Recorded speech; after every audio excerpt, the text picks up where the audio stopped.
Welcome to King Said So, Africa's one land, one language, one currency, one army on King Said So. Africans can unite. Your Pan-Africanist podcast. Enjoy. Can bring back its microphone.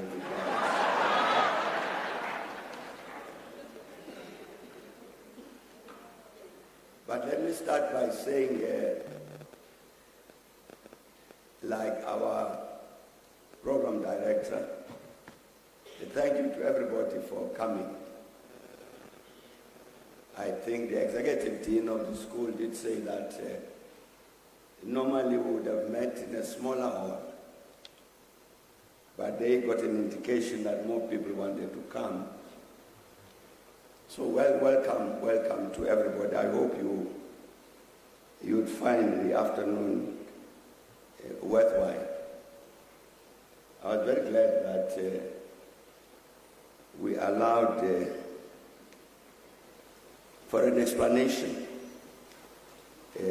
of the school, what the school stands for and what it tries to do. Particularly, I think, for the new entrance to the school. I think the familiarity with the school is an important part, I think, must be an important part of this afternoon.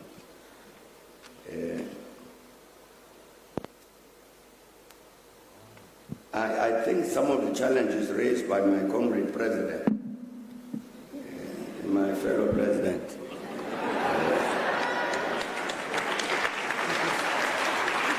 of the SRC are important. I think perhaps in the course of our discussion this afternoon we'd come back specifically to the matters he raises concerning students and fees and things like that.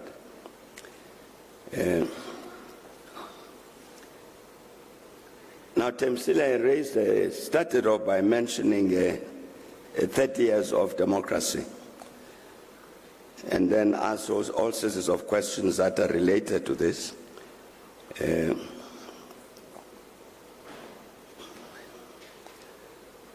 The matters that Dineo raised are also relevant to the same question about industrialization, ESCOM, and manufacturing and all of that.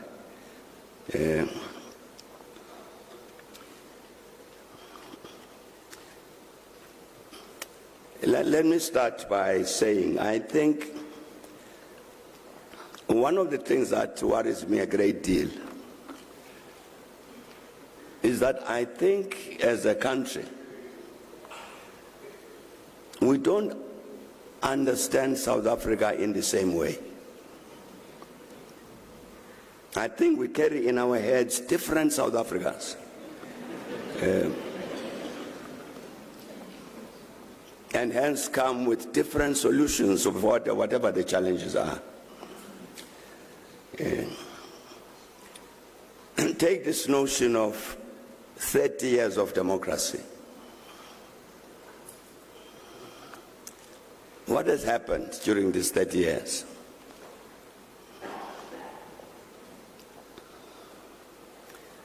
I think one of the fascinating things about these 30 years is what has happened, differences in the different periods within these 30 years.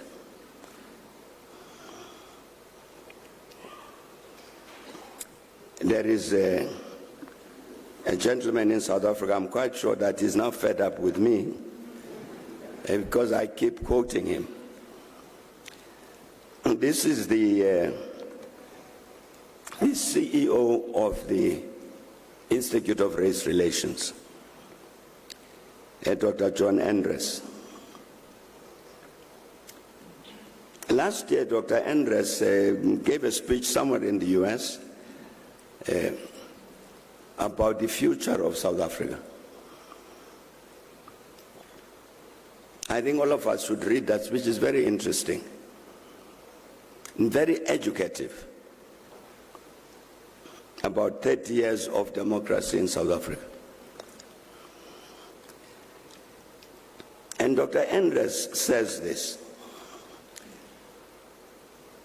that you can divide this history of 30 years into 3 ages. He calls it ages. As age 1, age 2, and age 3. And says age 1 is from 1994 to 2007. And age 2 is from 2008 to 2022. And now we are drifting towards the conclusion of age 3. So Dr. Andres says, if you look at age 1, the country is going up all the time. He says if even you take the number of people employed, in 1994 you got 8 million people employed. By 2008 it's 14 million. To contest this assertion that is made, that this was a period of jobless growth. Because in fact there's enormous job creation during this period. Levels of unemployment dropped during this period. All manner of positive things. He gives all the detailed socio-economic figures to show this upward process. That's what he calls age number 1.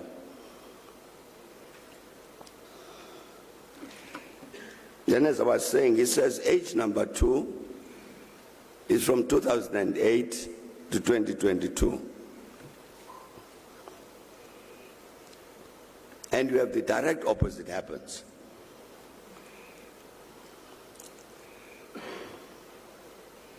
So in this 30 years of democracy, we start off going this way, and from 2008 we could start going the opposite direction.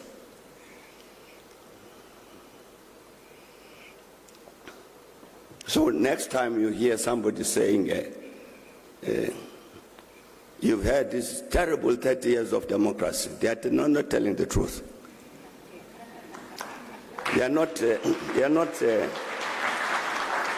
talking about South Africa, they are talking about another country.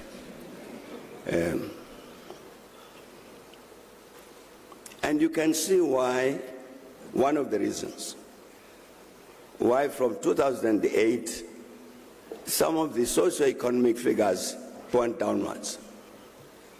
Because I'm sure all of us will remember that 2008, 2007, 2008, 2009 was this period of the global financial crisis.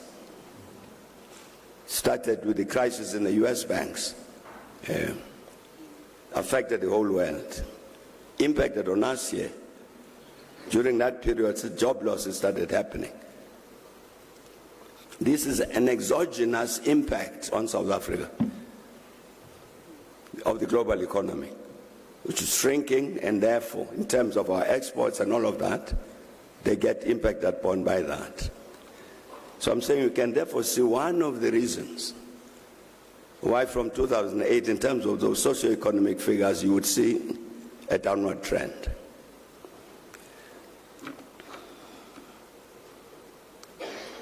But I don't think that is the entire explanation for this change. Because one of the puzzling things about this paradigm, as explained by Dr. Andres, is during age 1,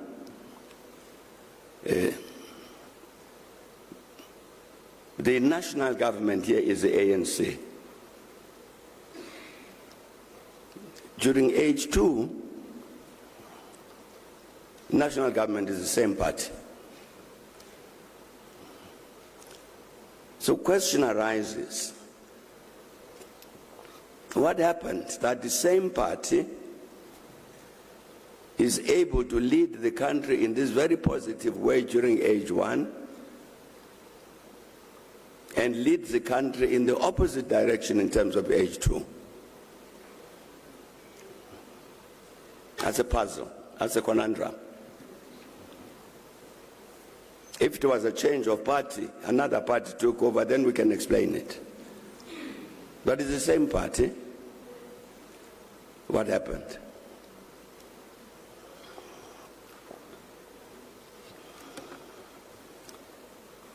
So I'm saying when we talk about Temsile, about 30 years of democracy, I think this is part of what we've got to take on board.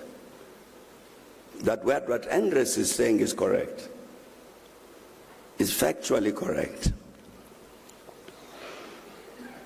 One of the things that Andres does not discuss, because he was not discussing that particular issue,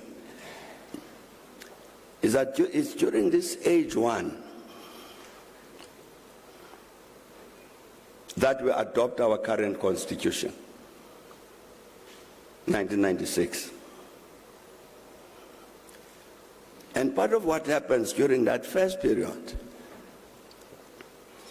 is that we then put in place all the institutions that are required of this constitution. So whether you are talking constitutional court or public protector or the commission on gender and so on, gender issue and so on, all of these institutions, including the laws and regulations, come during this period. So this is a period, age number one, according to Dr. Andres, not only of socio-economic progress, but also the very entrenchment, the definition of democracy in this country comes during this period.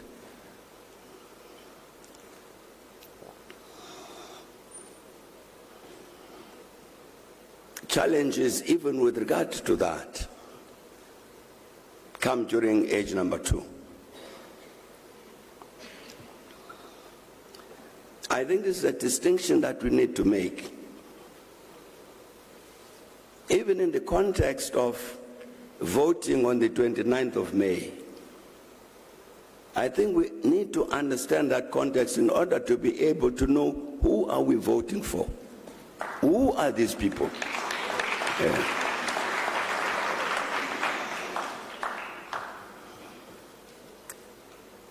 I'm sure that all of us in this hall, being very educated people, I'm sure all of us have read the report of the Nugent Commission on SARS. Comrade President, I'm sure you've read it.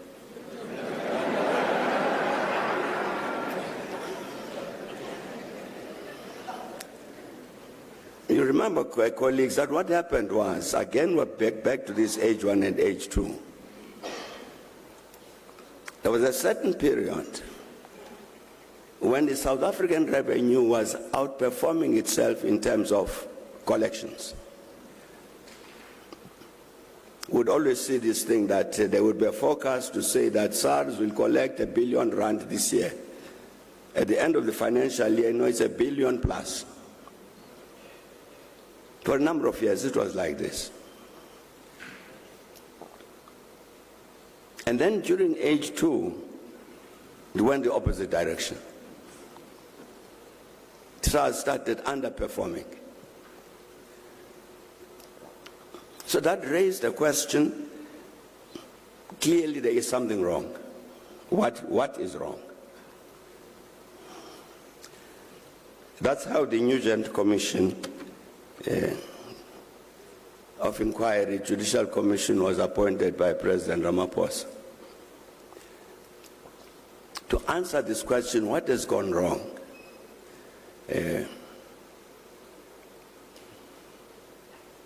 I don't know if there's anybody here who would like to help me to say what does the Commission say? I'm looking for a hand.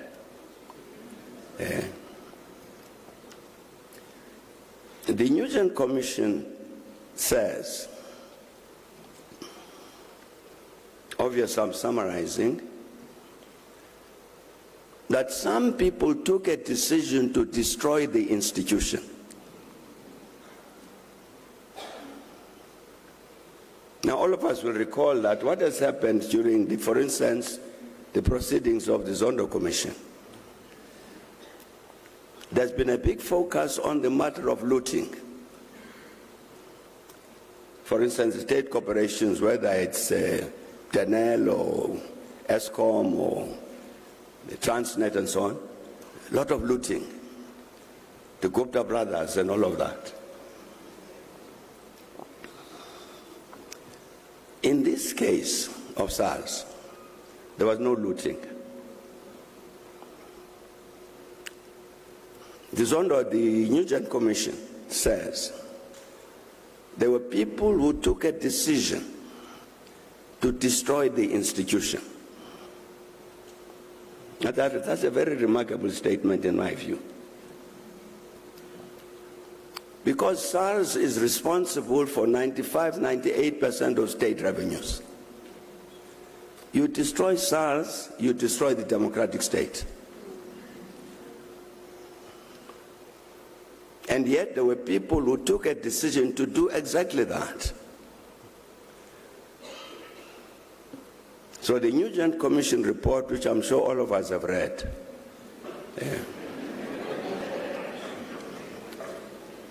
gives in great detail what is it that happened to destroy this institution.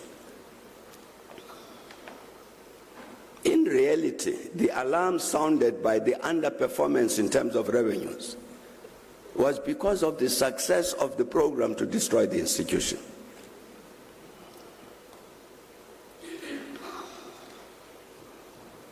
So in that sense, the people who had taken the decision to destroy the institution, they also provided the key to alert all of us, to say there's something that's going wrong, which was what led to the formation of the Nugent Commission.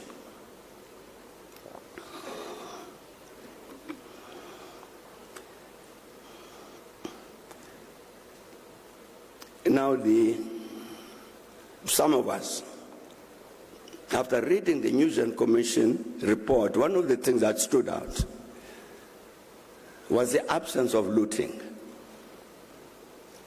Because here's the state agency, it collects all these billions of rand.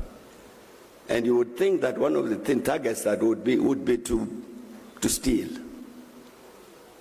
No, the intention was not to steal, but to destroy the institution.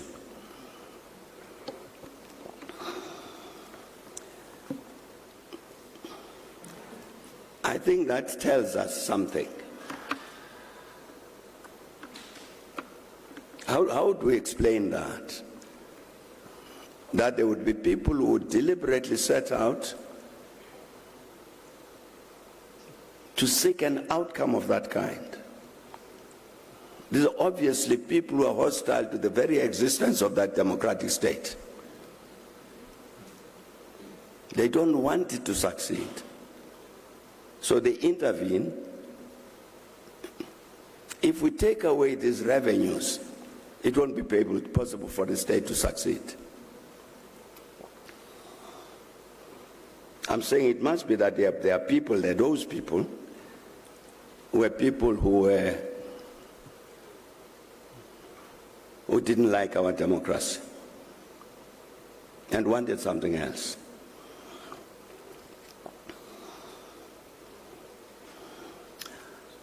I think what the importance of that Nugent Commission report is that it actually communicated a very important message which all of us in South Africa should understand. And exactly this central point,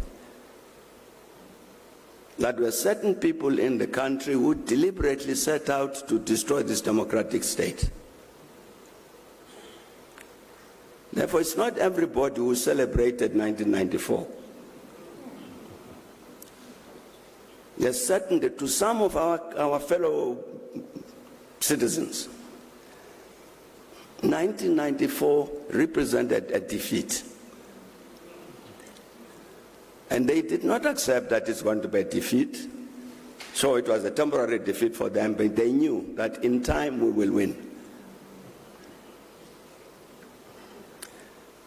The message I'm saying, colleagues, it stands out, it's very stark in the Nugent Commission report.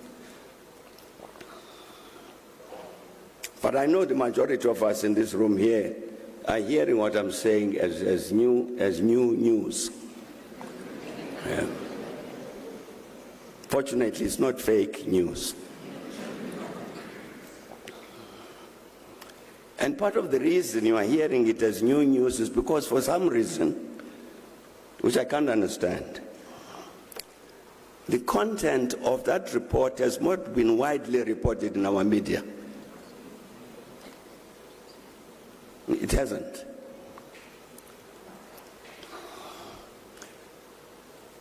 The Zondo Commission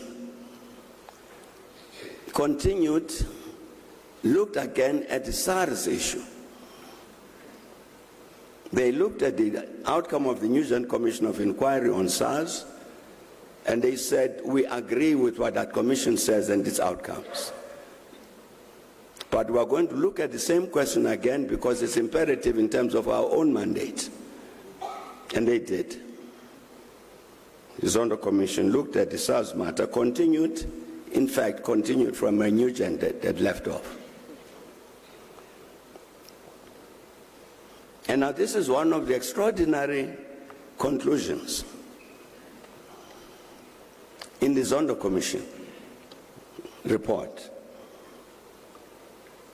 That, as all of us know, the Zondo Commission report has been now in the public domain for, what, 2 years or something? The Nugent one has been on the public domain since 2018. And clearly all of us have read it, the Nugent report. And I'm quite sure all of us have read the Zondo Commission report. The Zondo Commission report, among its conclusions on the SARS matter, says one of the people who played a leading role in the effort to destroy SARS was the President of the Republic of South Africa. That's a strange conclusion. Fortunately, I was not president at the time.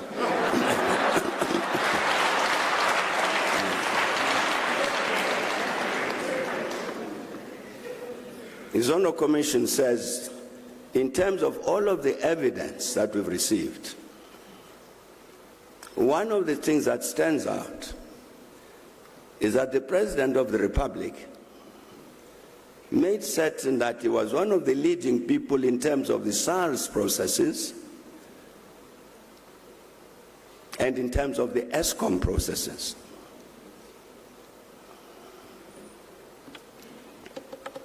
It's in the Zondo Commission report, it's in the public domain. And yet again, we have this strange phenomenon. Comrade President, that what I'm now saying about what the Zondo Commission says about who was responsible for this attempt to destroy SARS includes the President of the Republic. That is new news. It isn't.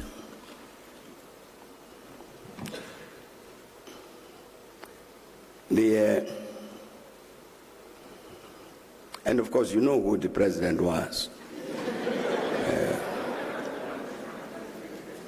And it says so in black and white, Jacob Zuma was part of the leadership in the process to destroy SARS.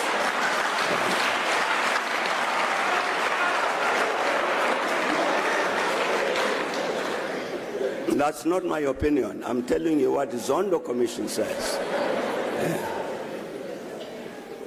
I'm telling you what the Zondo Commission says. Now that's a bit of a conundrum. That you would have the President of the Republic of South Africa participating in a process to destroy the institution that gives him the means to govern. That's a kind of contradiction.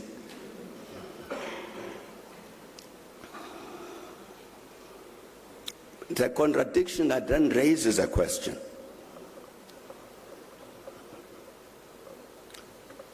Who who indeed is this president? Because there is no way you are going to be able to square the circle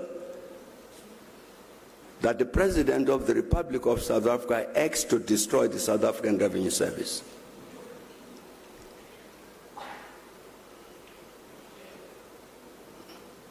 That is on the commission is entirely wrong, or we are dealing with somebody who is entirely wrong. Yeah.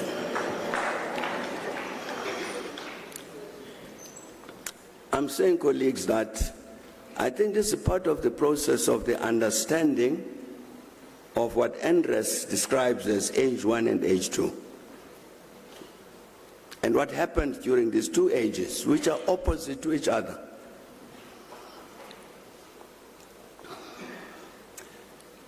I think many of us in the room, perhaps with the exception of the panelists, are old enough to remember when we first had our first national power cut,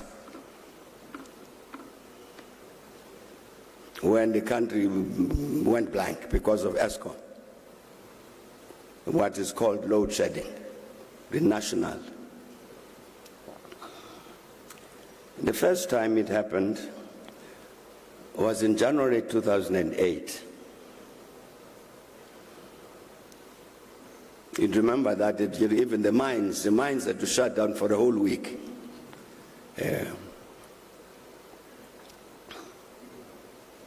Again, apart from our panelists here, the older people would remember that at that time I was president.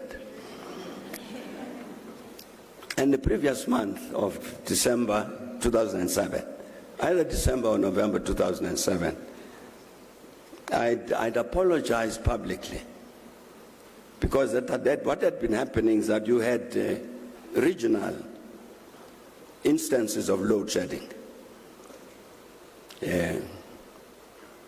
So in November, December 2007, I apologized for that. So on behalf of the government, we apologize for this, because it's the reason for it is because there are certain things the government should have done and did not do. We delayed, and hence this apologies to the nation. I repeated that in the State of the Nation Address 2008. You can read it up, it's on the internet. So, national power cut, January 2008. Many years later, I read in the newspapers that there's a report that has leaked which discusses the power failure of January 2008. And in reality, I was very wrong to apologize. Because what ESCOM did, the practice within ESCOM at the time, was that it had its own internal monitoring process about internal performance of the power stations. And the regulation was that each power station must have a minimum of 22 days supply of coal immediately with it, and not to go below that. So the internal monitoring system kept an eye on that. And already during December 2007, that monitoring system was telling the power station managers, you are running out of coal, replenish. And they didn't. What caused the power failure of January 2008 was the power stations ran out of coal. Because the power station coal managers at each station didn't respond to this alert from within this organization saying replenish. They didn't run out of coal, so You can't produce electricity in a coal-fired power station without coal. I'm saying I saw this thing in a report in a newspaper. It was a leak.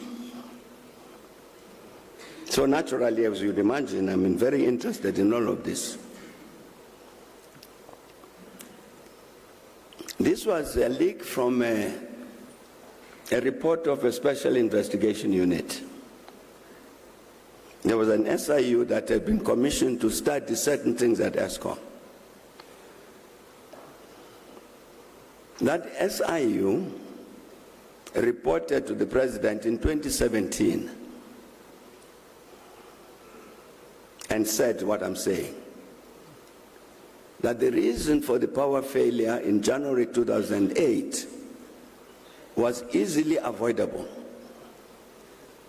All you needed to do was to replenish the coal supplies at the power stations, that's all. The SIU report says, but they didn't do it, for whatever reason.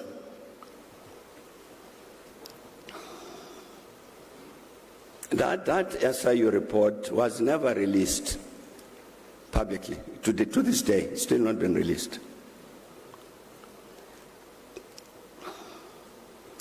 But as you would imagine, I have some friends in high places.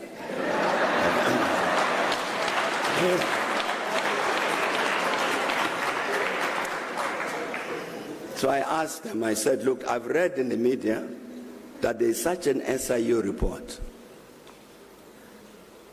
And it's in the office of the president. Can I please get a copy? And they gave me a copy. And indeed, the report says what I've just said. Now, colleague, I'm talking too long. But I'm trying to talk about 30 years of democracy.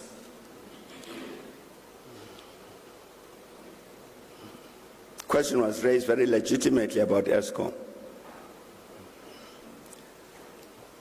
I'm saying the first national power failure at ESCOM had absolutely nothing to do with the narrative that is told. No, this was failure of government. No, it had nothing to do with failure of government. It was a deliberate decision from within the organization to produce that crisis. And one of the immediate consequences of that is, according to the procedures at ESCOM, they declared an emergency. An emergency meant that in terms of coal, for instance, you didn't have to put out tenders and all of that. You just go and buy coal where it is available. That immediately doubled the price of coal.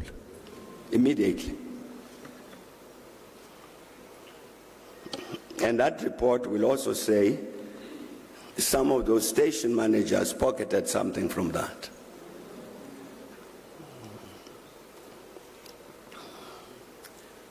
I'm giving you, colleagues, an instance of part of what has been happening. I'm saying what the Nugent Commission particularly alerted us to, that there were some people in this country who did not like this democracy and sought to act in a negative manner to weaken it. I'm talking about ESCOM. We take a decision, the government takes a decision in 2004. Whereas we had been saying to ESCOM, look, don't build new capacity, generating capacity, for a number of reasons. We changed that and said 2004, okay, please build. That's when the decision was made to build Kusile, Medupi, Ngula, these power stations. 2004. But the record will tell you that the construction of Medupi, the first one to go under construction, started in 2007.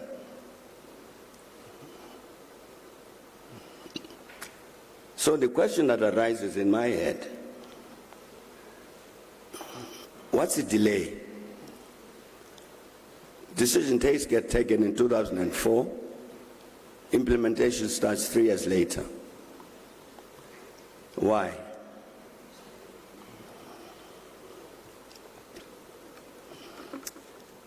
It's not easy to find an answer to that question in terms of the ESCOM reports that you'll see on the internet.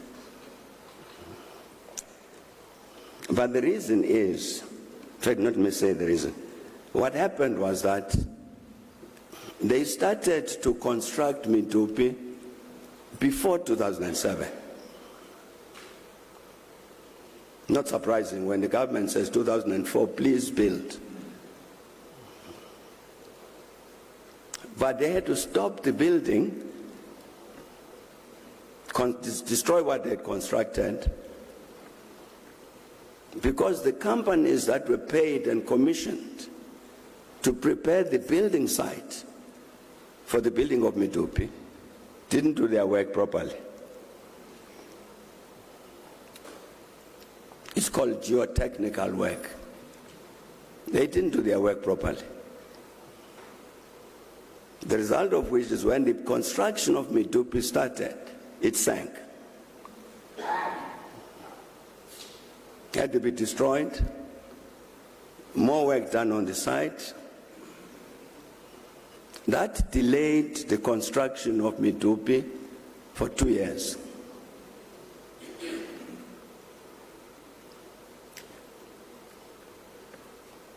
In my view, that's not an accident. That you'd have companies which normally are paid, they do this job all the time to prepare sites for construction of whatever, and they mess this one up so badly that it delays construction of Medupi by 2 years. I'm saying I don't think that was an accident. It's consistent with these people who intervened with regard to SARS. They were intervening with regard to the matter of electricity.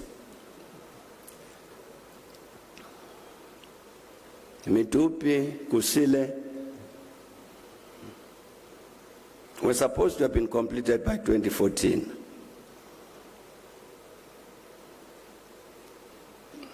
In which case there would never have been this electricity crisis. But Kusile is still not completed to this day. Why?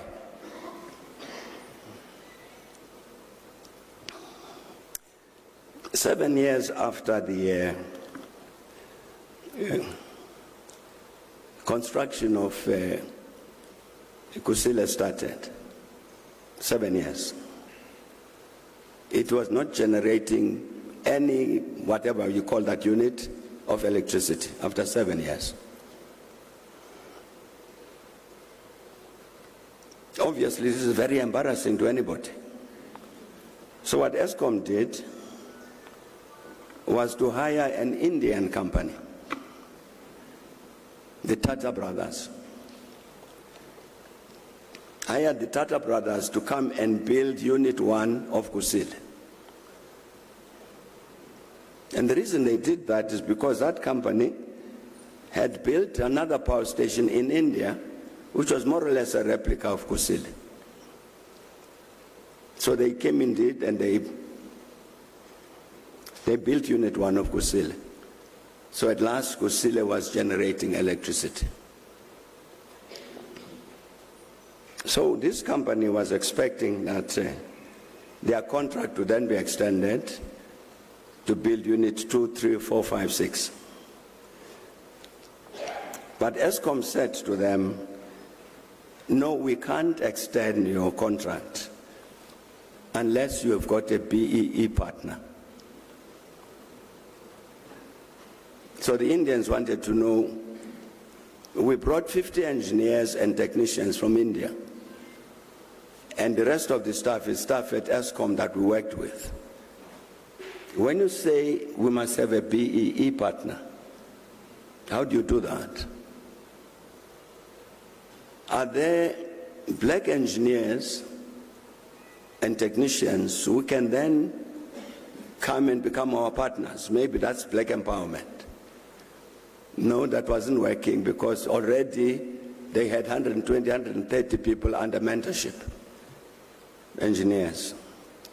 Well, in the end, the matter couldn't be resolved of this BEE partner, so the Indians left. They finished their work in 2016. That Unit 1 of Kusile was integrated in the grid in 2017. I'm saying to this day, we have not finished constructing Kusile. And yet it's quite clear, if this business had not popped up of a BEE partner, Kusile would have been completed a long time ago. And I'm absolutely certain that whoever said to these Indians, get a BEE partner, it was not out of interest in terms of BEE matters. It was to delay the construction of Kusile.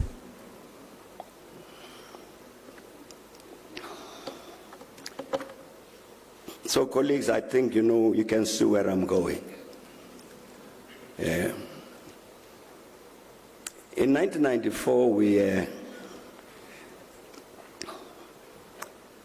in our assessment of the situation in the country, we said, I'm talking now about the ANC, we said it's obvious that not everybody in South Africa will be happy with the change that is taking place. Therefore, it's inevitable that there will be an attempt at counter-revolution. It's inevitable. And we thought that attempt would come via violence. There would be bombings and be assassination of people and all that. And indeed, we were quite correct. That's what happened. I think you'd recall people got arrested, then the Buremach and all that. I don't know if they're out of jail now. We'd set off some bombs and so on. And in a sense, when the security forces succeeded to do that, our understanding was that, well, this counter-revolution that we had feared, in fact, has been dealt with. And we were quite wrong.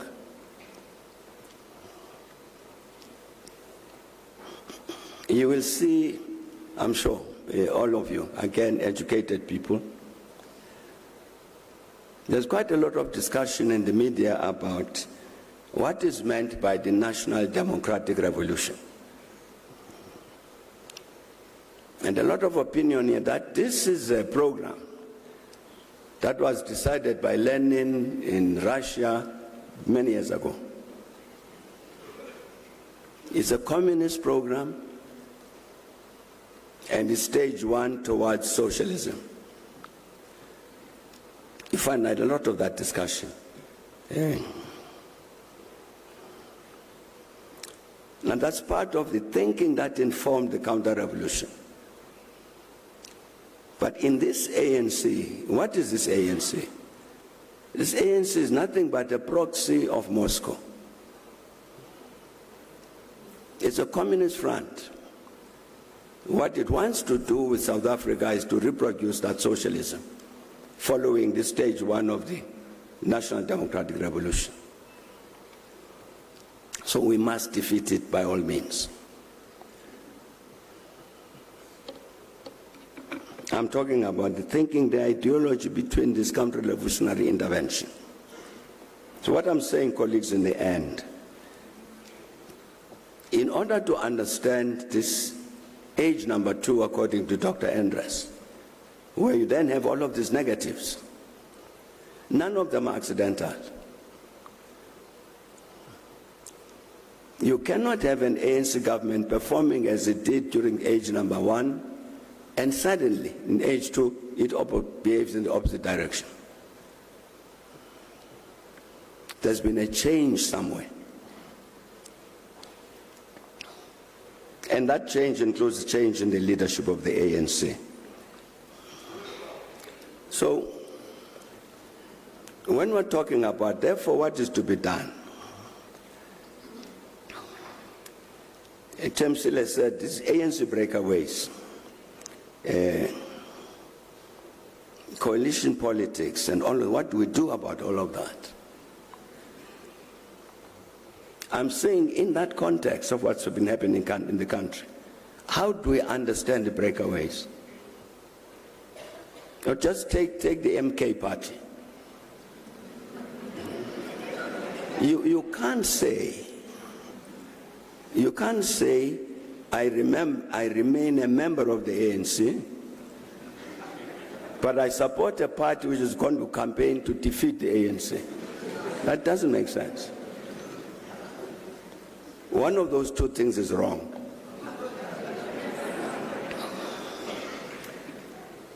So in terms of these breakaways from the ANC, take that breakaway. You can understand it.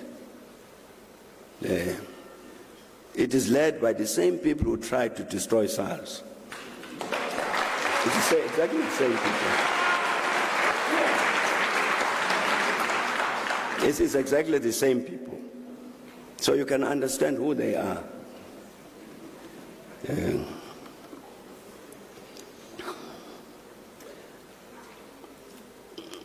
Or even take the youth.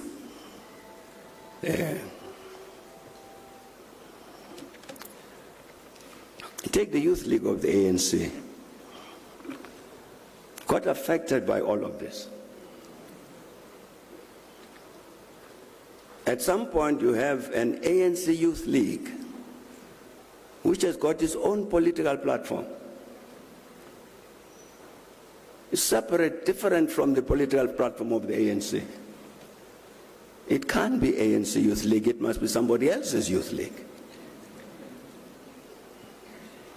What happened? Suddenly you've got, the very popular thing. I think even my comrade president here referred to about land. There's established ANC policy, which is in the Freedom Charter. If you come to me to say, now let's do something about the land, I'd say, bear in mind what we've said in that Freedom Charter for many decades. The land shall be shared among those who work it. That is a very well thought out position, strategic position with regard to solving a number of issues here. The national question, the land question, how do we handle it? No, somebody pops up. No. Let's take the land and give it to our people. So I say, I belong to the ANC. Who, according to the ANC in South Africa, is not our people? There's nobody who's not our people. That's ANC policy. Somebody else's policy might be very different. But that's why the ANC says this land shall be shared among those who work it. Black and white and whoever they are. But I'm saying you have a youth league which is called an ANC Youth League, which has got a very different policy from the ANC on this matter. Is it ANC?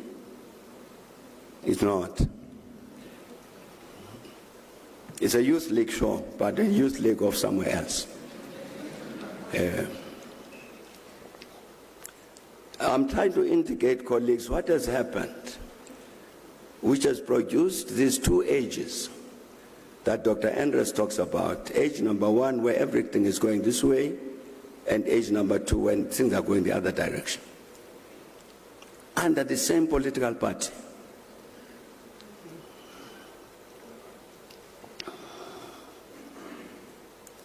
So, I think in terms of our response to all of these challenges about coalitions and so on, a question that we must ask where do we want South Africa to be? Not where do we want the political parties to be, where do we want South Africa to be? In terms of employment, in terms of everything that we talked about, industrialization and so on.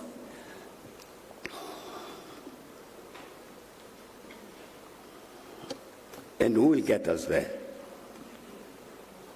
You'll read all of the election manifestos, all of them without exception. That's all of them say, we will get you there. Whom do you believe?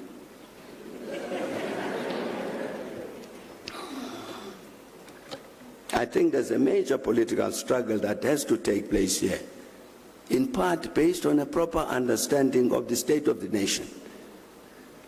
Not the state of the nation as we wish it to be, but that it actually is.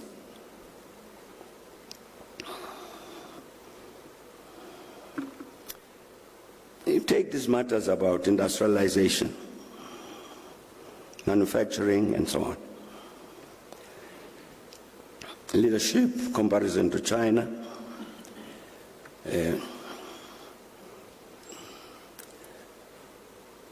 The Johann Rupert, very senior business person in the country, did an interview a few years back, I think with Power FM.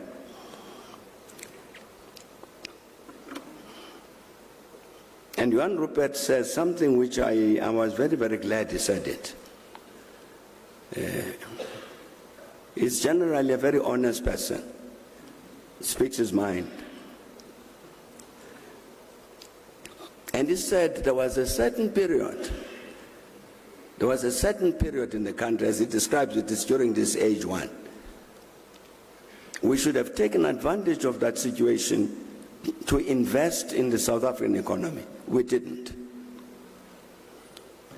And the reason we didn't is because we were uncertain about its future.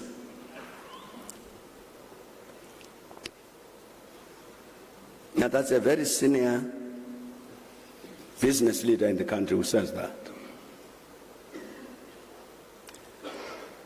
At some point I can tell the story now. We talked to the government of China because clothing and textiles here were suffering greatly because of imports from China. As you know, I was saying that to look around, all sorts of items of clothing are made in China. So we talked to the government of China to say, look, this industry of ours is dying because of imports from China. Please do something to stop this flow. I hope the Chinese government won't be angry with me for telling this story. They agreed. They said, all right. So they would intervene to reduce the flow of the Chinese exports to South Africa in order to help South African clothing and industry to survive. And then said something which was very, very interesting to me. They said, part of what we will do, we will help your companies to catch up in terms of technology. Because they've fallen way behind in terms of technology in this sector. So that by the time we normalize the situation, they would have caught up with the rest of the world in terms of technological development.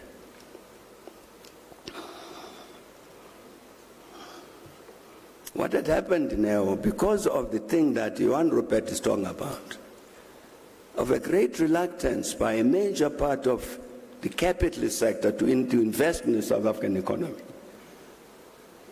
What had happened in the clothing and industry, in the clothing in the textile and clothing sector, was that level of investment that dropped. That includes adoption of modern technologies. It was part of this general phenomenon of what COSATU used to call an investment strike. Because in truth, a great part of capital in this country was very uncertain about the future of the country. This miracle that people talked about was too good to be true. One day there will be a big explosion. Therefore, why invest? That's part of the reason for the drop even in manufacturing.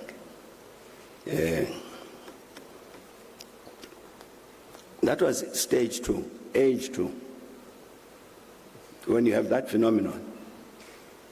During age 1, you have a very different process of investments in this economy and so on. But suddenly it changes. So I'm saying to answer those questions about industrialization, technological development, manufacturing, even leadership, you've got to discuss it within that context. Because these questions never arose during age 1. There's no questions about leadership, about this and that and the other, because things were working. These matters arise, about questions arise now because things are going the other way.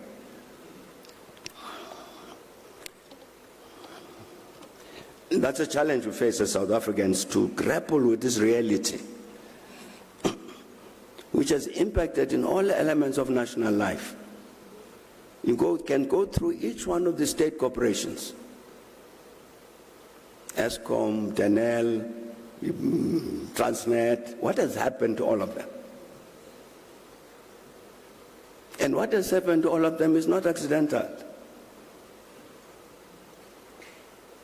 It's particular interventions to make sure that this democracy doesn't work.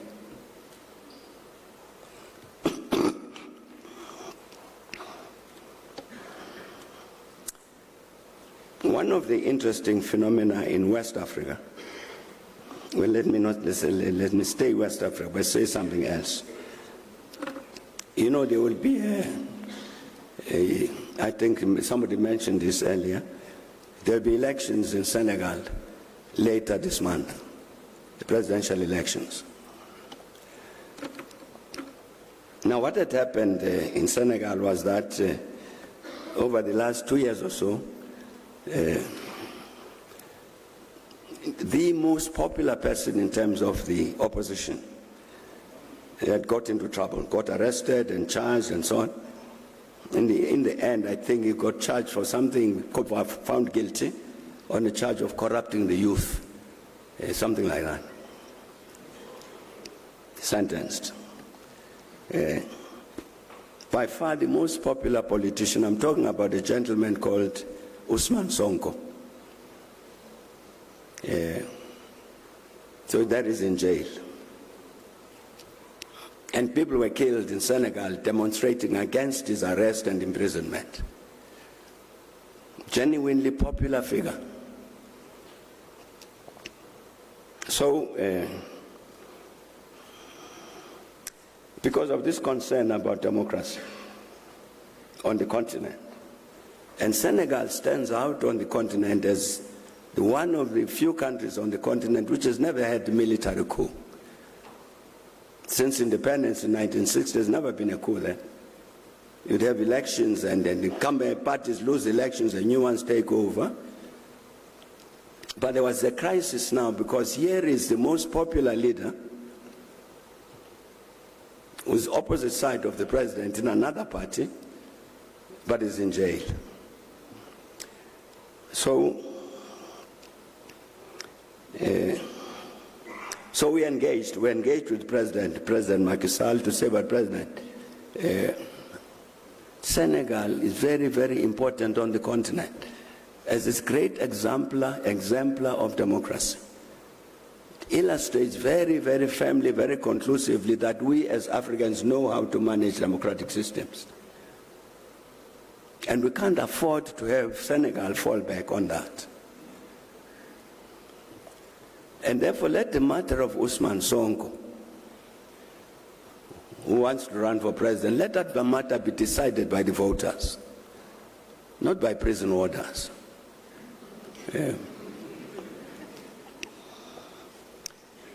Just before I came here, I saw a lovely report that President Macky Sall has intervened,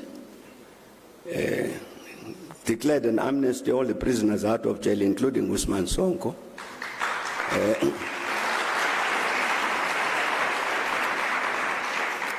And pardoned various charges, as a result of which Usman Sonko is running for president.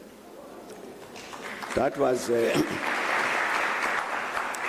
excellent intervention made by the president of Senegal, precisely to say it's a responsibility of the Senegalese or the rest of us to defend this democracy, particularly, you raised quite correctly, in the context of the military takeovers that have been taking place, particularly in West Africa. But I think we've got to understand this about the West Africa situation. You know, a few years back, you remember we had to work with Cote d'Ivoire, the Ivory Coast, Cote d'Ivoire, to help them to get sorted out. And one of the things that we found was that there was an agreement with France signed at the point of the independence of Cote d'Ivoire,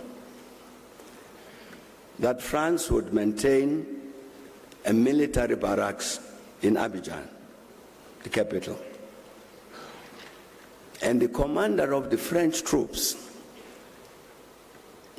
in any situation where he felt the security of Cote d'Ivoire or the security of France was threatened, he had the power, sovereign power, a French general, to take over the public station, broadcasting, and announce whatever he liked. It's one of the agreements, one of the 12 or so agreements, that not only Cote d'Ivoire, but many countries of the Francophone countries that signed with France at independence. Mali just now has just repudiated all of those agreements. I think there were 11 or 12 of them, which include prescriptions about when you've generated a foreign currency, bank it in Paris. And Paris, the French franc then, would guarantee your currency, CFA. Part of what is happening in West Africa, Palisa, as you can see, is a rebellion by young officers against French neocolonialism. It's not only military coups to remove some elected president, but these young soldiers are saying our politics since independence has respected this junior relationship with France. That must end. So you see the big confrontation between these countries and France, it has to do with ending like the agreements I've talked about. That you'd have a French general based in Cote d'Ivoire who has actually the power to intervene in Cote d'Ivoire as he liked. So it's an anti-neocolonial rebellion. It has got this element, you are quite correct, of removing elected presidents. How does the continent deal with that? Well, you know, the OAU has a standard policy, as you mentioned, against illegal changes of government. So the military governments don't get recognized. But we have a particular consequence now, where Mali, Niger, Burkina Faso decide that they are walking out of ECOWAS. Now that can be a positive development. What is to be done? It's not a question that we can answer here But I think, again, I'm trying to say, it's necessary for us to understand the objective reality. What actually is happening? It's not just young soldiers who are hungry for power and therefore remove this elected president. No. That's why they talk about Thomas Sankara. Sankara took power by coup d'etat. He was a soldier. But Sankara understood this particular issue, the need to destroy and defeat neocolonialism. And that's what these young soldiers are saying. What do we do with them? What does Africa do with them? I think Africa is a challenge, a problem, answering that issue, answering that question.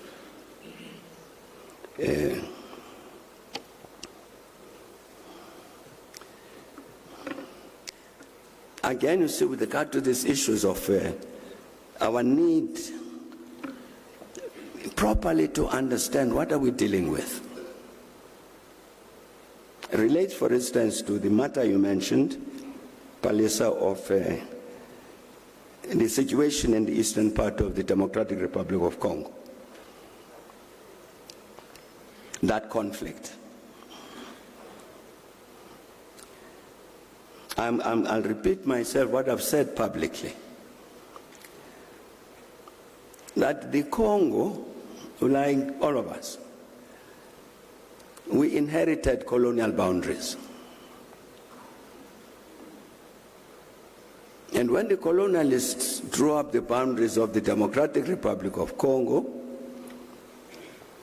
they included in the eastern parts of the Congo populations that were Rwanda speaking.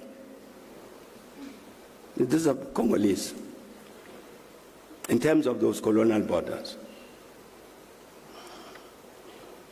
But the problem for us and problem for the Congolese is that certainly even during the days of Mobutu, they did not want to recognize the Rwandese who were Congolese as Congolese. You even had a formation there in the Eastern Congo of a military group, a militia, which was called the Mai Mai. The Mai Mai whose purpose was to drive away these Rwandans back to Rwanda. And Mobutu was encouraging that. That problem persists to this day. As you know, the Congo, the DRC, is a very big country.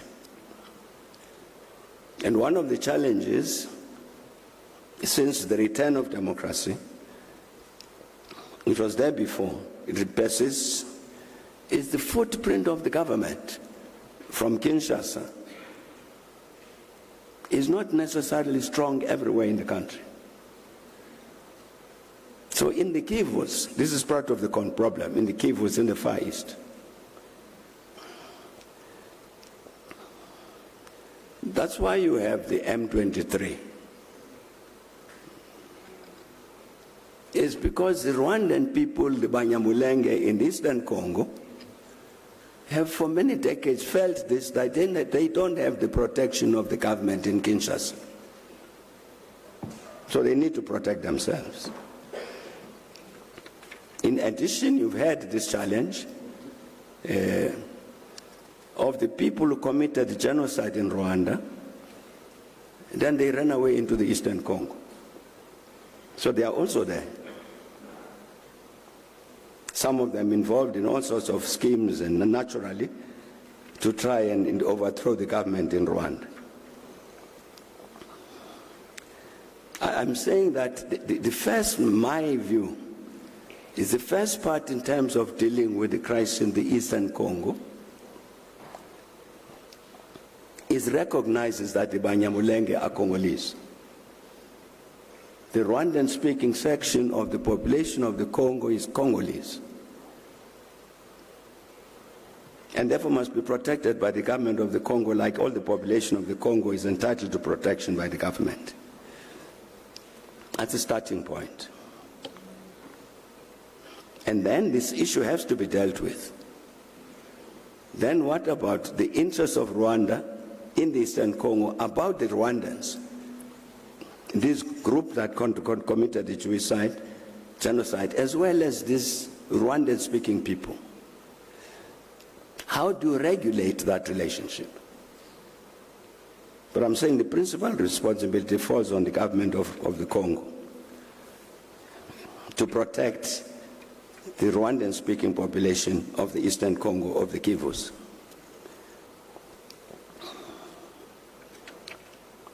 I think an understanding of those issues, why the coup d'etat in West Africa, why this commotion in the Congo, we must, fortunately we are, as members of this particular school, as it was explained, we must be the first ones to understand the objective reality.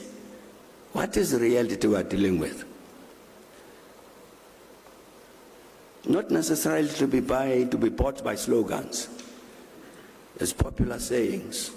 Because they are popular, therefore they must be true. That's not necessarily correct.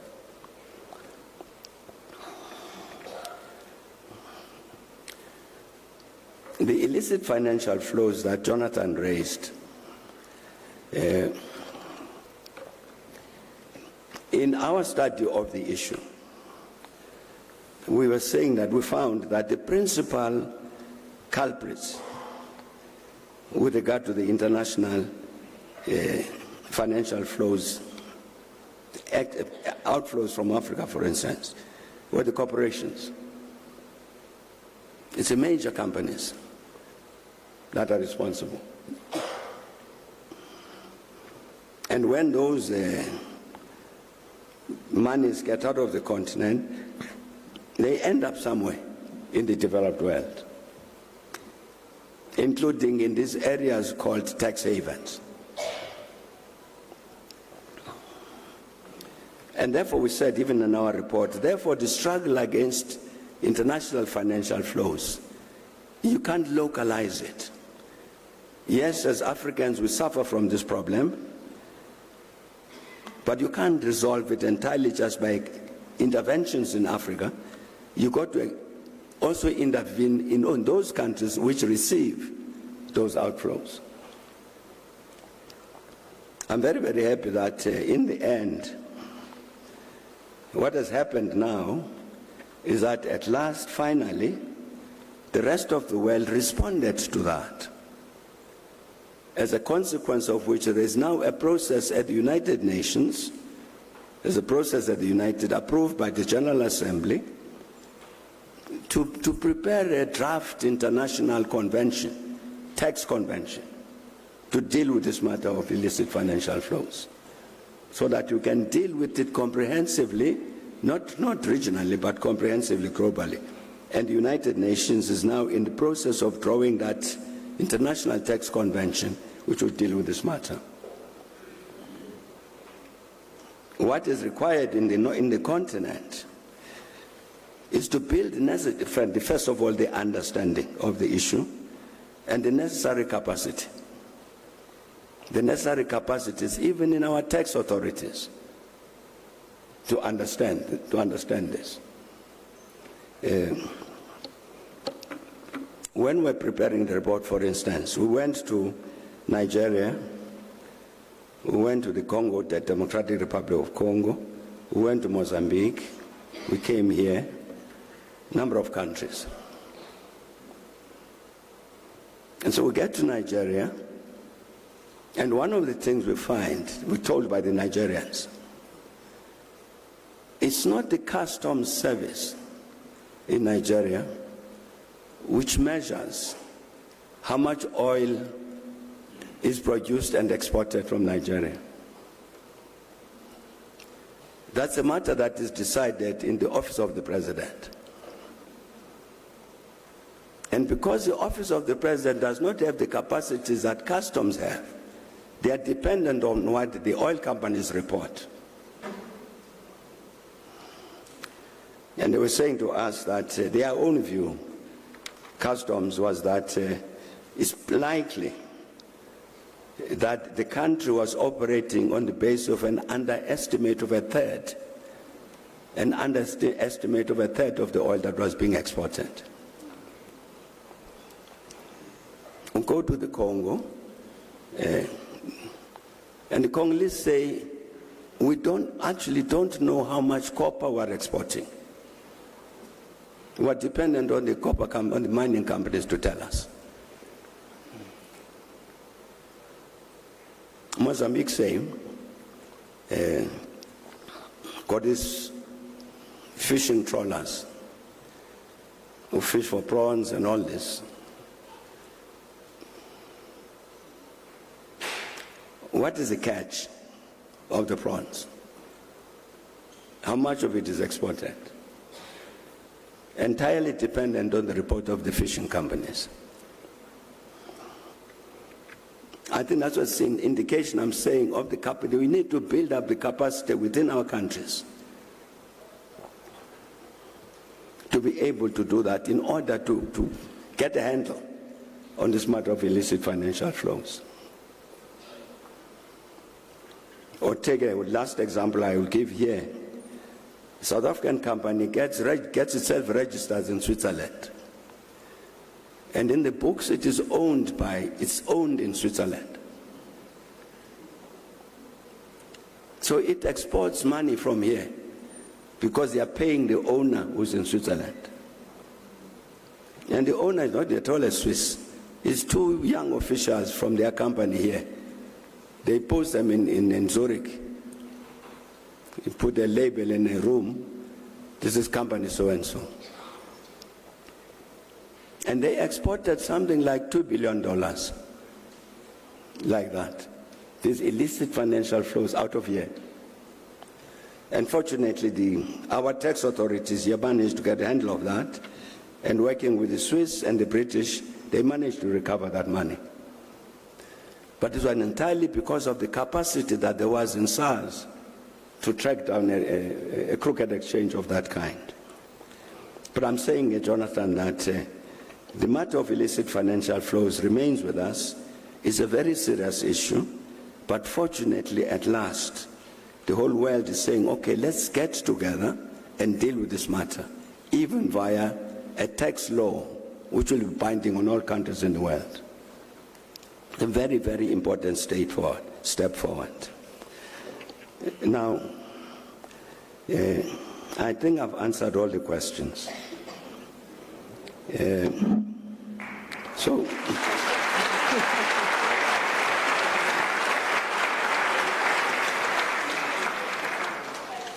But in the end, to come back here at home, the matter was very important. Question was raised about leadership. Leadership. I am saying that in our case, the first thing we've got to do about our leadership here is to get people to understand South Africa.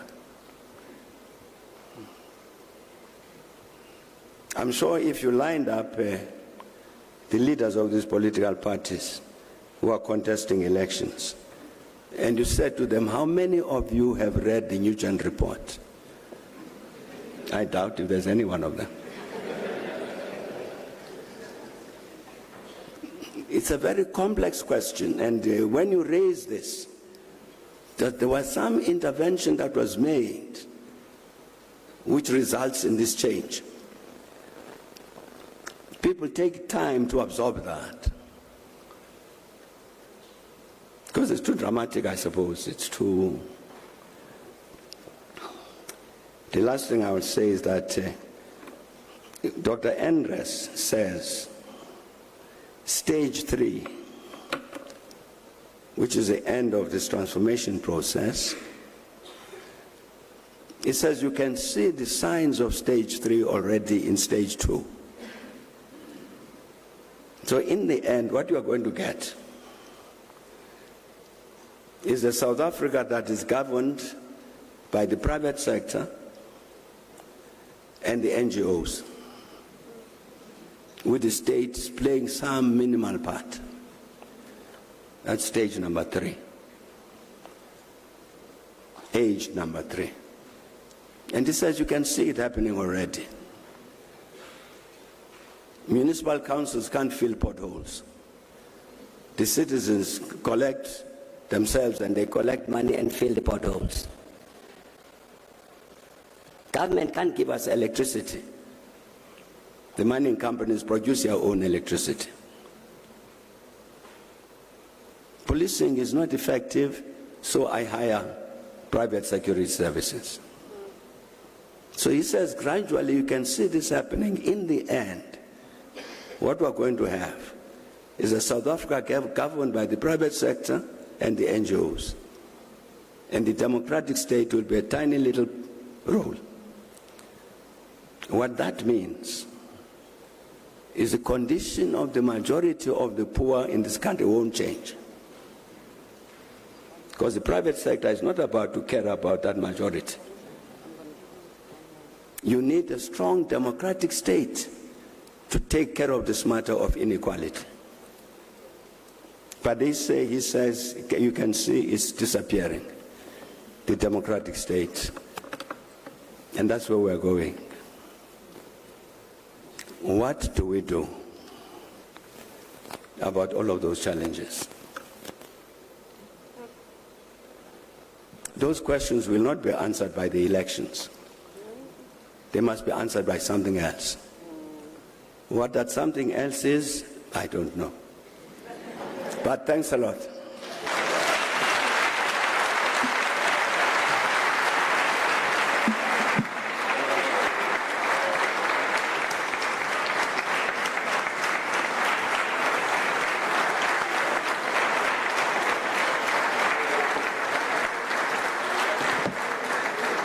Thank you. Thank you. You may be seated. Thank you so much.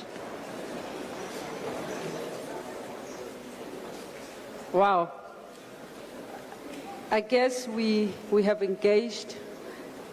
Our thoughts are still reeling and working hard to think about all this information that we just received at this point in time. And this is information that you may not get in the books.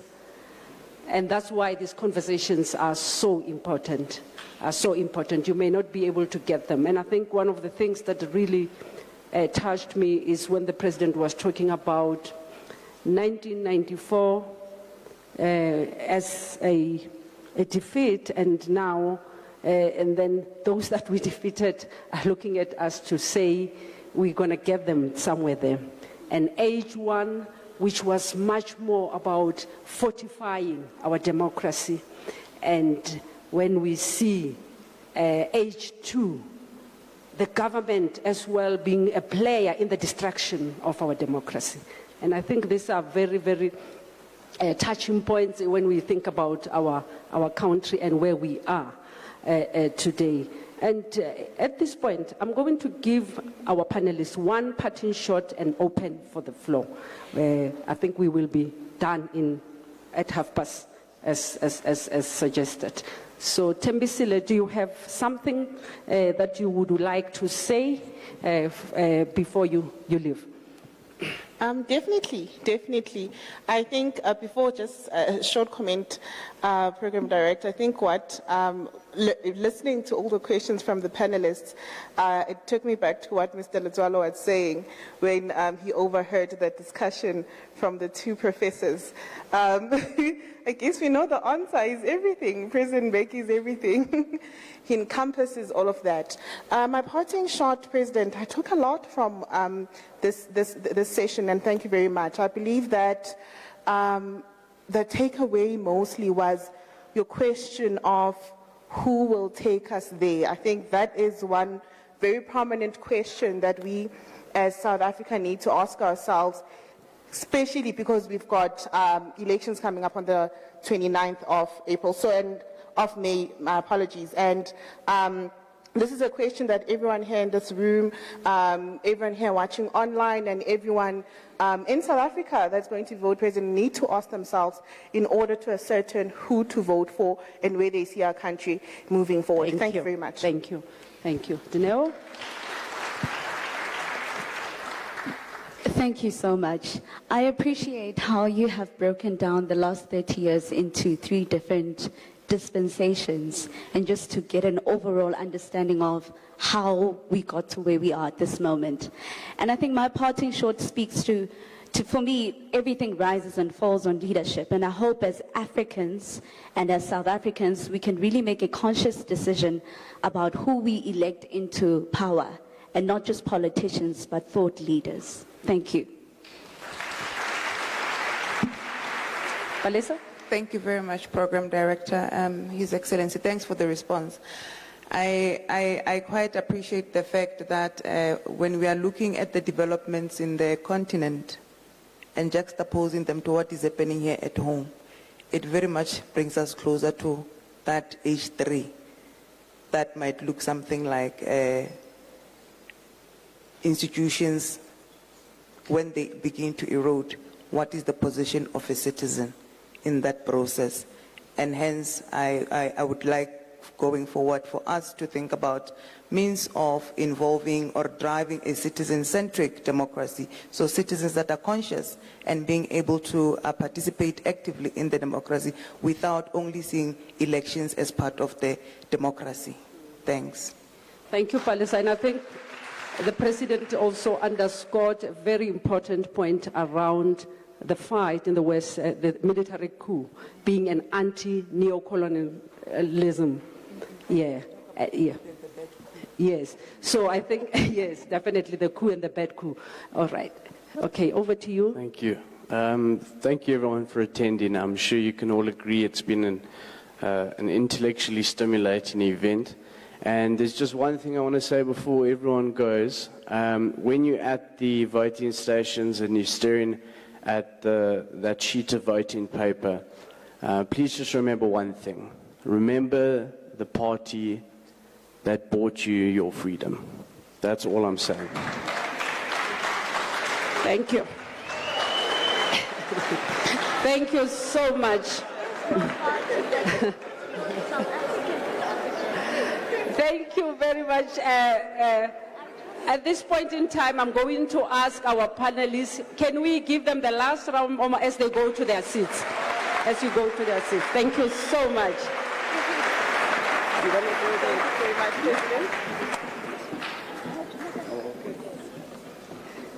Thank you so much.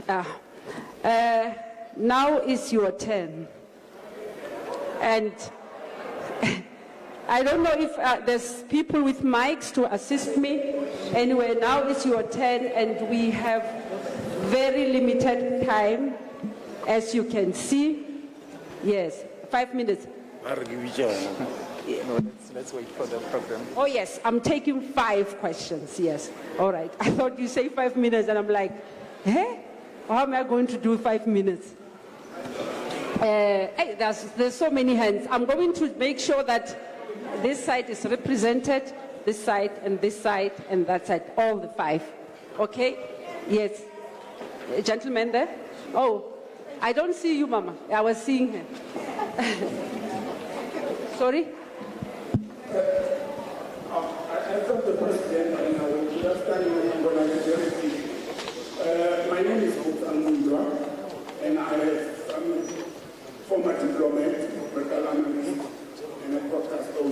I've had as President and President, let me be very frank and President Mbheki.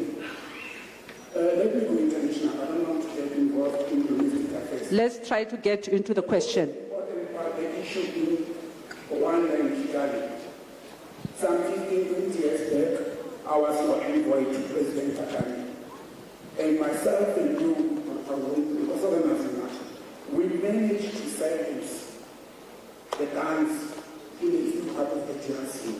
My question is, why would the African Union or SADC or South Africa use your expertise as well as your cordial relations, parallel relations with program, to re-engage on the process of trying to bring peace and stability in the region? Because we are an expert in that, and you've got parallel relations.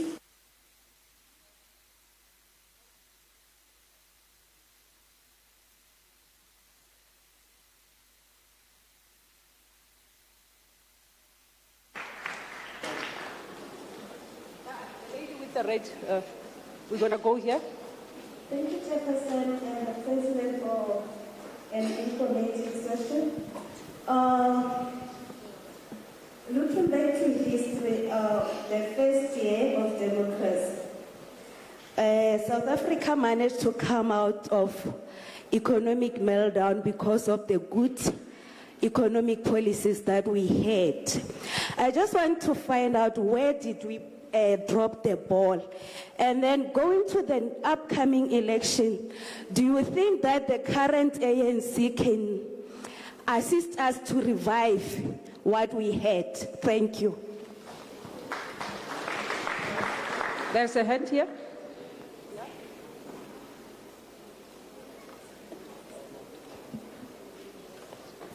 Good afternoon, Mr. President. I don't know if you remember me from a long time ago. It's Tim du Plessis. I'm a journalist.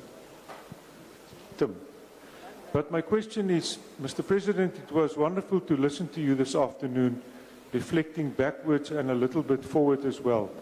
About yourself and your remarkable political career, you've been president of the ANC for 2 terms, president of the country for 2 terms. What do you think you would have done differently?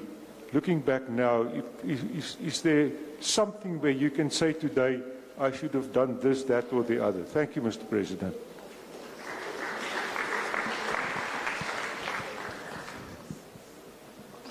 Yes.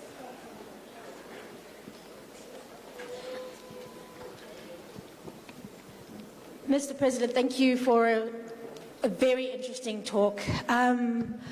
My question is, do you still dream of the African Renaissance? I see you here talking, and there are a lot of problems, and especially in terms of problems during your time as president. But what I'm not hearing from you, and current time as well, but what I'm not hearing from you is your ideas on the future, on where you think we should be going. Where would you like us to go? Thank you. Thank you. Ambassador, the ambassador of Senegal is here. Ambassador.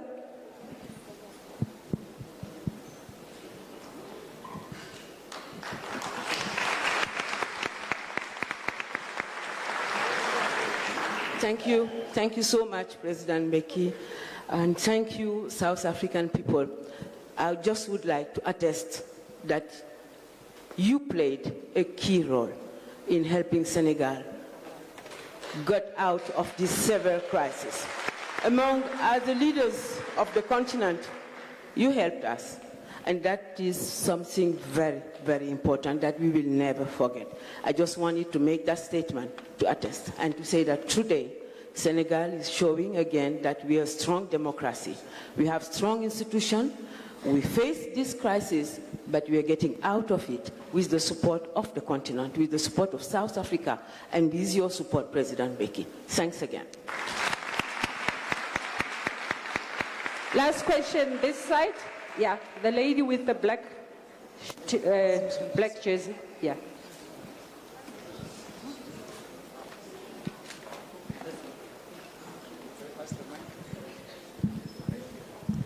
Good day to all. My name is Liza Maziba, and I'm a first-year student learning international relations here in this institution.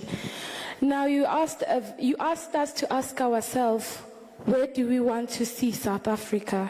And as the youth of South Africa, I'm a very optimistic person. And I see a South Africa where there's no tribalism, where there's no GBV, where a student who just recently finished their matric is not forced to take a gap year because universities are full, and where a woman or a man over 35 is unable to continue learning because NSFAS no longer funds them. But I have one question for you, sir, which is, what would you tell a person who's not as optimistic as I am about looking forward to in this country? Because it is not that easy for South Africans to be optimistic at this point.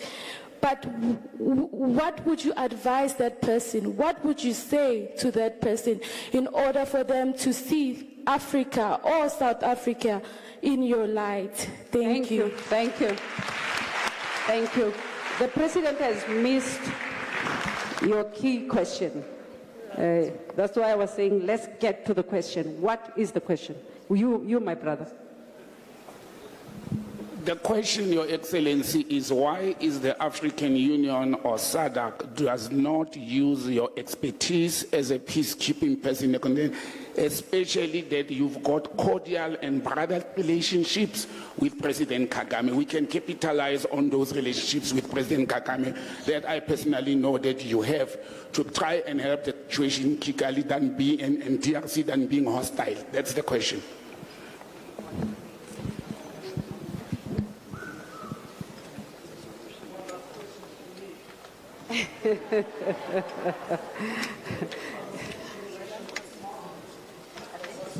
Yes, the time. You see, look at the hands, look at the hands, look at the hands, and I'm being unfair to everyone. So let's allow the president to, if he allows us to take a second chance, I will do that. Thank you.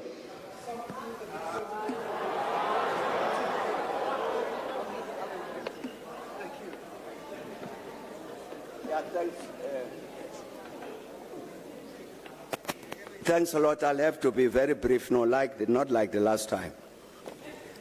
I want to say, first of all, thanks a lot to the Ambassador of Senegal. Because indeed, as she says, I contacted her and said, Ambassador, please, here is a task. We need to speak to President Macky Sall because here is a challenge. And indeed, she actually responded, which is not normal, Ambassador, to actually said, I have delivered your message. Thanks a lot, Ambassador.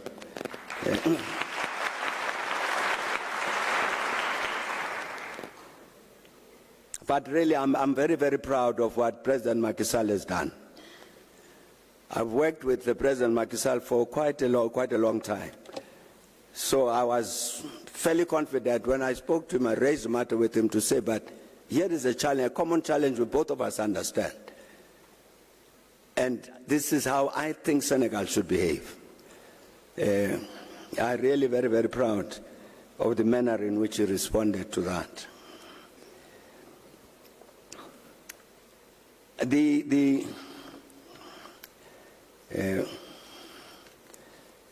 Nobody has spoken to me about what to do about the DRC here at home. They haven't. I don't know why, but they haven't.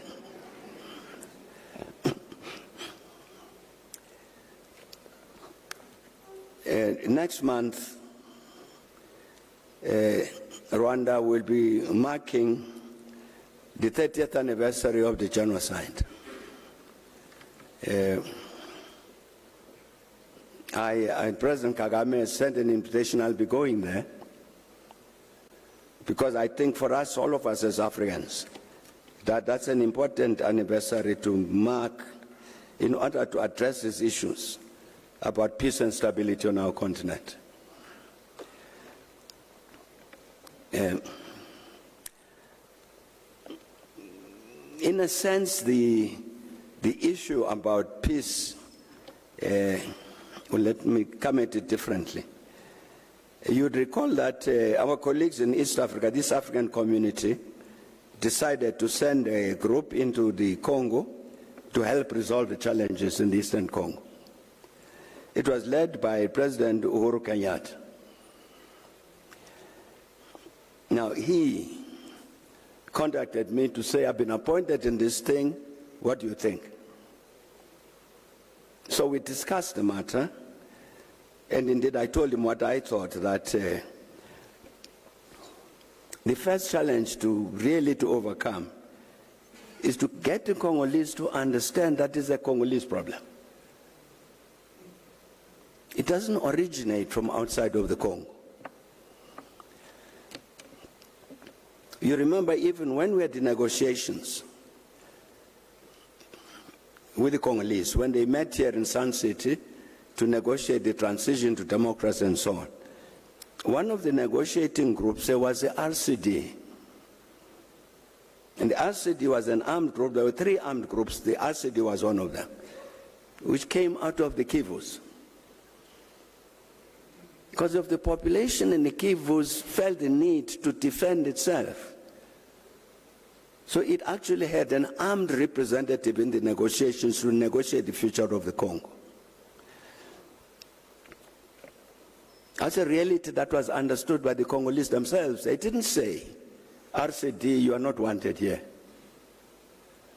So they were part of the solution. But I'm saying that I think the matter about this peace in the Eastern Congo, in the Eastern DRC, has become too factionalized. Because I saw somewhere on the television that somebody asked one of the Congolese, but the East Africans came here and so on. Now we are getting the Southern Africans. What happened? And the response was, no, we don't want those. We didn't want those as East Africans because they were very deceitful. They didn't tell us that, in fact, they supported Rwanda. Therefore, we chased them away. I immediately understood what he meant. Because indeed, President Kenyatta, leading that East African group, engaging the Congolese government, raised this thing to say, but the Rwandans in the Eastern Congo are Congolese. You've got to treat them as Congolese. That was interpreted as, therefore, you are in support of Rwanda, go away. In a sense, you've got to find a way of depoliticizing the matter so that it can be dealt with objectively. In the first instance by the African Union, which is facing its own challenges. What I was trying to say with regard to our economy here, and why it's performed differently, is not that one colleague was saying, why, at what point did we drop the ball? We didn't drop any ball. As I say, you can just look at the statistics yourself, do the research yourself, you're a university. Just look at what happened during this age one that Andres is talking about. The economy was performing very well. It was growing, levels of investment in the economy were growing, levels of numbers of people employed were growing. We even had something we're looking at with my colleague as we're coming here. There's a few years where we actually had budget surpluses. And you have a budget surplus in order to generate resources, not to pay the money lenders, but to build schools and clinics and roads and so on. And the report says this was the first time since 1913 that this country had budget surpluses for the very first time in an entire century. To generate the resources to be able to attend to the matter of the upliftment of our people. Instead of paying the bankers because you owe them too much money. We didn't drop the ball. But somebody else intervened to produce a negative result. Assisted by people within our ranks, who in fact were not part of us. They wore the same T-shirts and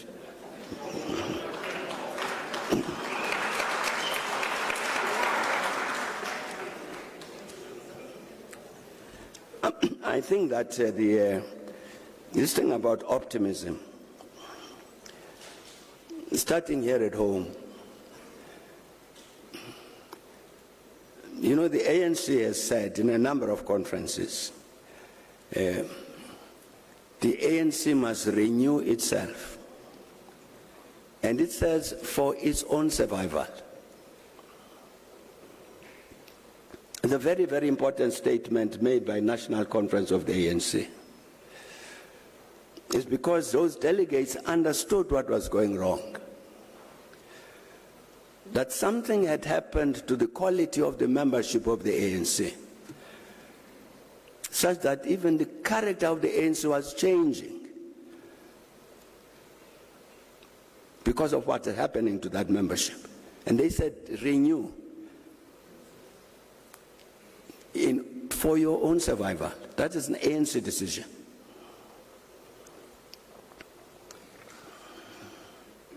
That challenge remains. But the point I'm raising it is because I think that's part of what drives my sense of confidence. That there are still many people in the ANC who know very well that something's wrong. And therefore something needs to be done. And identify the thing that is wrong correctly. And it's not difficult. It's been identified in successive conferences. I've seen documents prepared by our veterans which look at our ANC conferences since 1997. National conferences, NGCs, policy conferences, and all of them up to date say one thing. And they say the quality of the membership of the ANC has declined. That since ANC became government, you had too many staff riders. People who came in because this was an opportunity to get a job in government and to steal and put something in your pocket. And yeah, there are members of the ANC wearing ANC t-shirts. So when the membership itself says we need to renew ourselves, it communicates a message that there is hope. That there are people there, ordinary members of the ANC, who are saying there's something wrong here.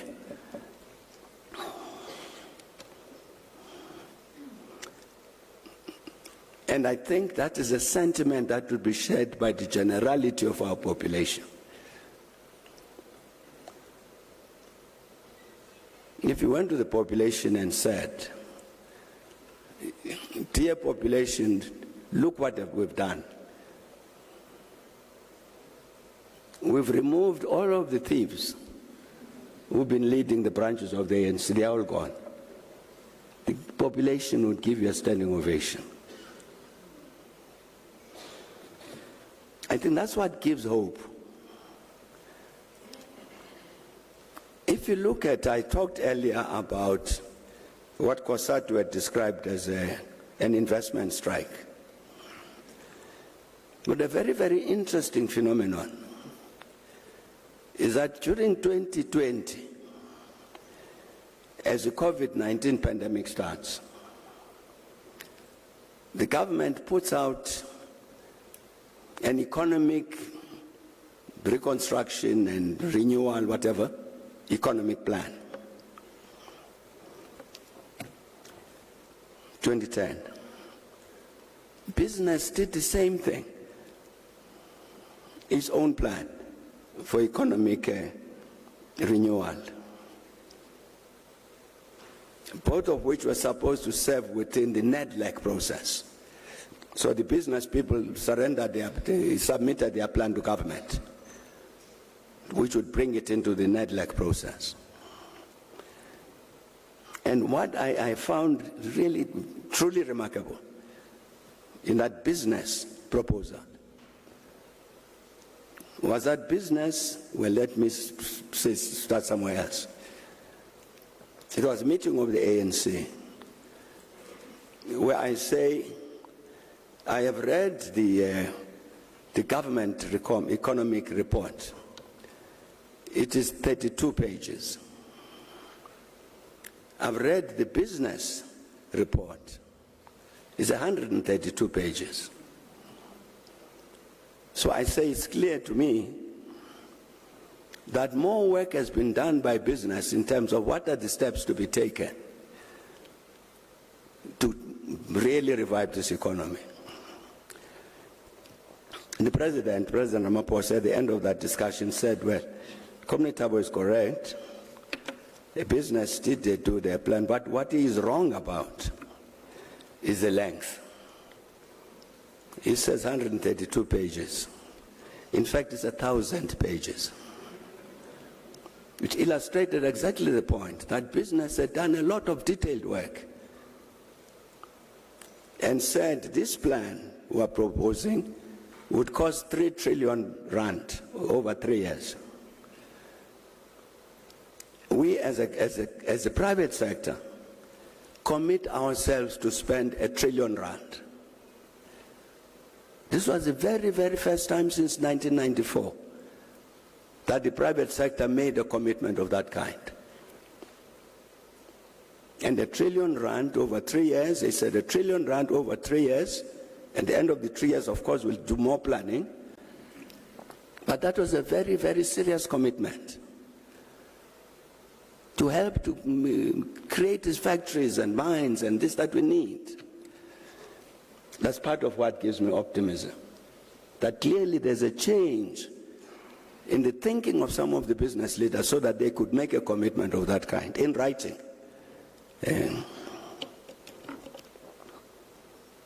That it's similar to we went to, we have my sister here who's sitting in the front row. She comes from the embassy of Guinea-Conakry. Our last Africa Day lecture, it was Africa Day last year, was in Guinea-Conakry. So she was our host in Conakry. At the end of that lecture, part of what we did was to address some of the universities around Conakry.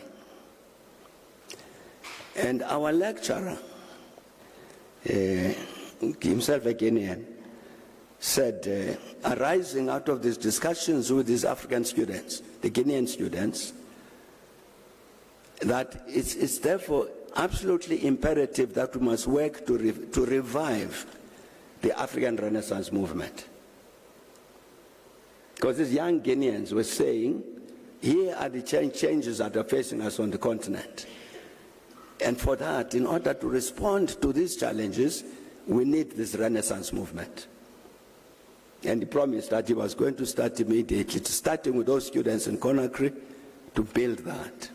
That's what I'm saying, even about the African Renaissance on the continent. I'm hopeful because the people, the masses of the people of our continent still have that vision. I think part of what's happened at the point of the leadership, there's been obviously a decline in the commitment to Pan-Africanism among our leadership across the board. That includes South Africa. There's been a reduction in that commitment, that Pan-Africanist commitment. And therefore a reduction in the focus on these issues about the African Renaissance, for instance.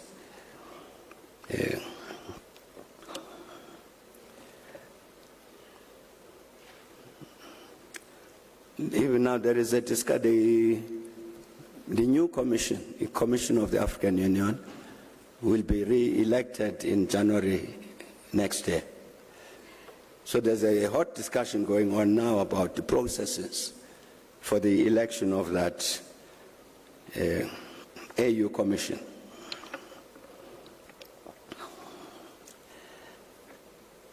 And I think if you stay close enough to the AU, you would understand why that's a hot issue. Because you have these conflicts taking place on the continent. The conflicts in the Sahel. The conflict in Sudan. Sudan is tearing itself apart. Quarrel between now today between Ethiopia and Somalia. The conflict in northern Mozambique, or the eastern Congo, or Libya. And you look at those and you say, where is the AU? And ask anybody here to challenge you to say, this is what the AU is doing about this, that, and that. Nowhere to be seen. There's something wrong there. But I'm saying that the sentiment among the young people, like the sentiment we picked up in Guinea-Conakry from the young people, was the importance of this renaissance and the need for them to reconstruct that movement so that this becomes an agent of change. I think that's what gives hope. To produce something different, here I think must start, as I was saying, with the understanding of our reality.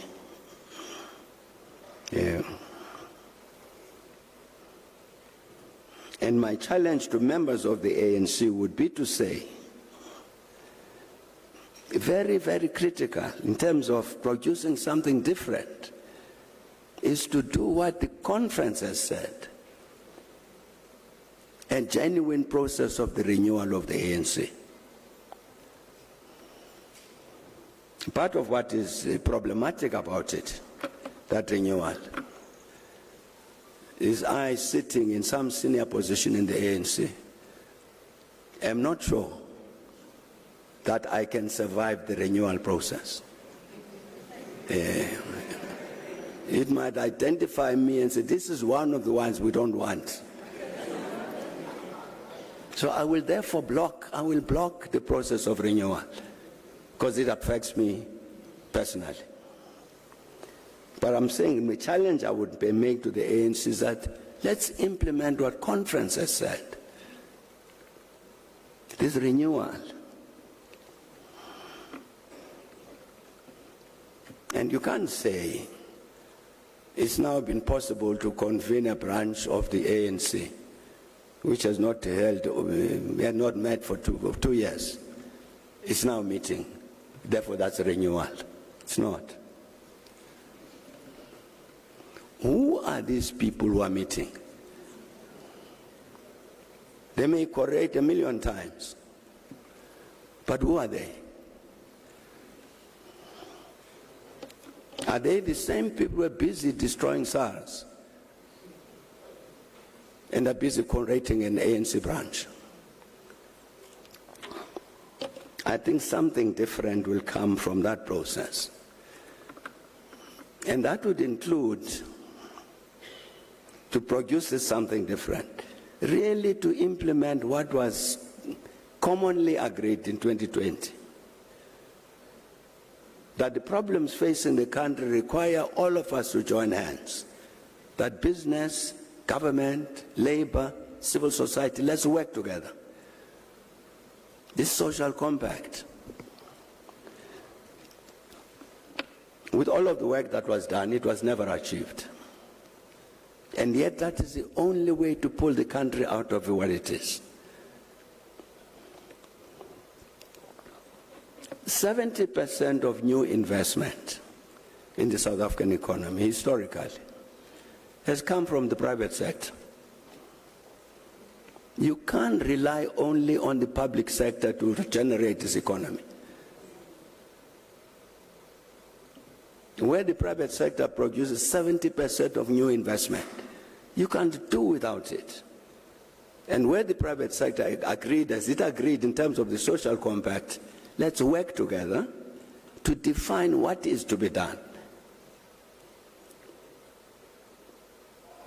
I think we didn't quite take advantage of that opportunity. That's one of the things that is outstanding, to do something different about this country, to produce that social compact. Indeed, what our colleagues were saying there, we want a society where there's no tribalism, no gender-based violence, and all of these things gone. Even in terms of education. And part of the tragedy, our tragedy in my view, is that in reality, as a country, we've got policies on all of these issues. I don't know of any issue where we don't have a good policy.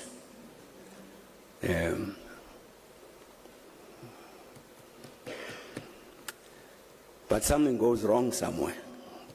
The policy remains policy, the practice is very different. How do we cure that?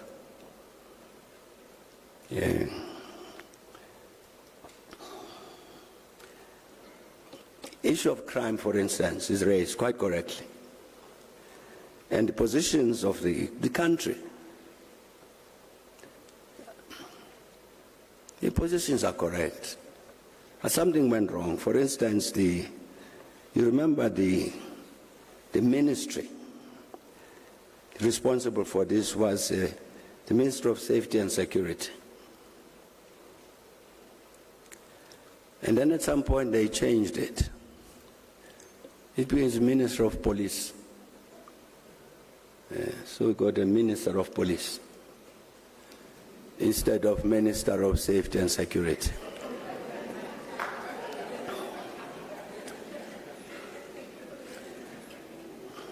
And then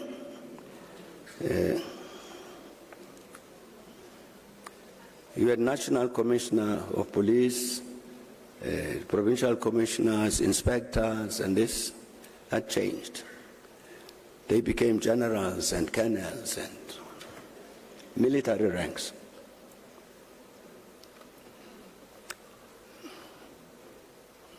I'm saying the policy to make sure that the citizens enjoy safety and security. The policies are there. But when you take this instrument and militarize it, and you begin to produce slogans like shoot to kill, that's what soldiers do, that's not what police do. I'm saying the policies, in many of these issues are there. We've got to attend to this matter. Where are the institutions? And therefore the people, the warm bodies, practically to make sure that these correct policies are implemented. That's a challenge. But thanks a lot.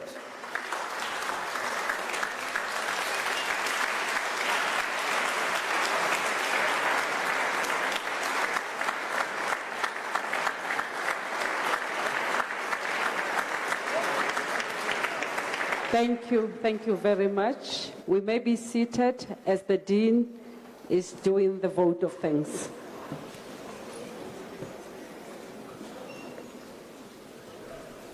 Colleagues, I think we've had a wonderful and highly educational experience. I want to thank President Mbheki, the panelists, for actually sharing their thoughts. Professor Meiwa, you are in charge of research at this institution of higher learning. What has come out of the thoughts from the panelists and the response or responses from President Mbheki? These open up opportunities for very good research. Students were challenged to think out of the box, want to acquire a good education and pursue research which is meaningful. I'm not saying students should not be political animals, but they must also focus on research work, because that's what also liberates the mind and liberates the country. To the ambassadors, Professor Meiwa, I want to thank you very much. Your opening of the occasion was precise, short, sweet, and to the point. And that's how we want to see it happen. Ambassadors, high commissioners, representatives of embassies, we also thank you for being here. You have actually blessed this occasion with your presence. I want to thank the organizers, or before I thank the organizers, the media. Your role is very important in society. If you project and allow for analysis and thinking, the role of the media also becomes part of the education process of a society and a continent. I want to thank you for being here, and that is your presence. Last but not least, the organizers of this conversation activity. You have done a fantastic job. The attendance is very good. Keep it up and improve even some more. Professor Paswana, you have chaired and steered this occasion in the right direction. Let's keep it that way. We'll have more of these. Now we have an opportunity to have photos taken. I want to ask the panelists to come to the front, come and take a photo with President Mbheki, and then I'll ask members of the diplomatic corps to also have an opportunity with the President.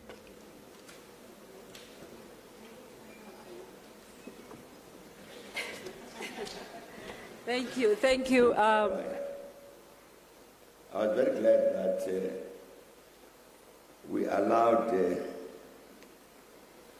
for an explanation of the school, what the school stands for and what it tries to do. Particularly, I think, for the new entrants to